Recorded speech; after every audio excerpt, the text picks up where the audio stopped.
Bonjour, nous sommes le mercredi 6 novembre 2024 et je vous propose la situation des cultures de cette semaine.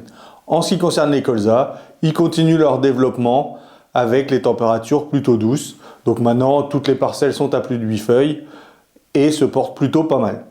Au niveau des ravageurs, donc on observe toujours quelques larves d'altisme, mais pour le moment la pression est plutôt faible, donc à suivre dans les prochaines semaines.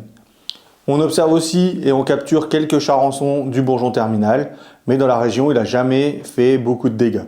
Donc s'il y a vraiment une grosse pression, une intervention peut être nécessaire, mais dans la majorité des cas, il y a quelques captures dans les cuvettes, donc il n'y a pas besoin d'intervention.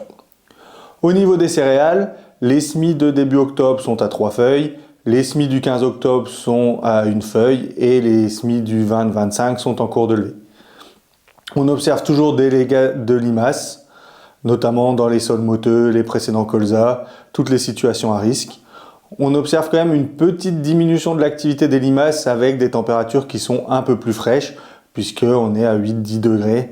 Donc là, ça limite un peu l'activité des limaces, mais continuez la surveillance, soyez vigilants, surtout dans les terres argileuses et sur les semis moteux. Au niveau des pucerons, les conditions calmes, sans vent, sont favorables, même si les vols ont un peu diminué la semaine dernière avec le manque de soleil. Mais les pucerons sont là, on les voit régulièrement en parcelle. Donc si on atteint le seuil, on peut intervenir. Donc je vous rappelle que le seuil est de 10% des pieds porteurs ou présence pendant 10 jours. Donc dans certains cas, on a cette présence pendant 10 jours. Je vous rappelle également que les pucerons sont actifs dès 12 degrés et se nourrissent et se reproduisent jusqu'à des températures de 3 degrés. Donc là, on est encore loin d'être sorti d'affaire, il faut continuer la surveillance. Maintenant qu'on a passé le début novembre, il est trop tard pour semer les variétés comme LG Audace, KWS Extase ou KWS Étoile. Et par contre, on est vraiment dans le bon créneau pour Prestance, Thermidor ou Celebrity. Ce début novembre marque également la bonne période pour les semis de pois d'hiver. Donc surtout que cette année, les conditions de semis sont favorables. On a un sol qui est quand même plutôt ressuyé. Donc le pois est très sensible aux problèmes de structure de sol. Donc là, on est vraiment dans des bonnes conditions. Au niveau des densités de semis, donc on va semer entre 70 et 80 grains en limon, 80-90 grains en sol caillouteux et 115 grains en craie. On va les mettre à peu près entre 3 et 5 cm de profondeur pour avoir une bonne levée et une levée régulière. L'objectif est que les pois aient 1 à 2 feuilles avant l'arrivée des premiers froids.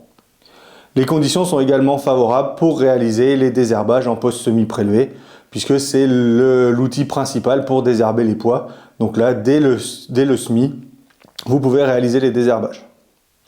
Ce début novembre marque également la période si vous voulez semer de l'orge de printemps à l'automne.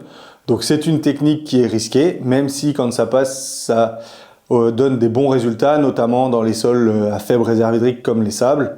Mais on sait que si jamais on a une période de gel, ça peut détruire la culture et donc les frais qui ont été engendrés sont perdus. Puisque, étant donné qu'on sème à l'automne, on va devoir la conduire, notre orge de printemps, comme une orge d'hiver. Donc si on a des problèmes de graminées, ça veut dire au moins un désherbage à l'automne. Et donc tout ça peut être perdu si jamais ça gèle. Au niveau des densités de semis, on va être à 350 grains en limon. Et dans les sols plus légers, on peut monter jusqu'à 400 grains mètre carré.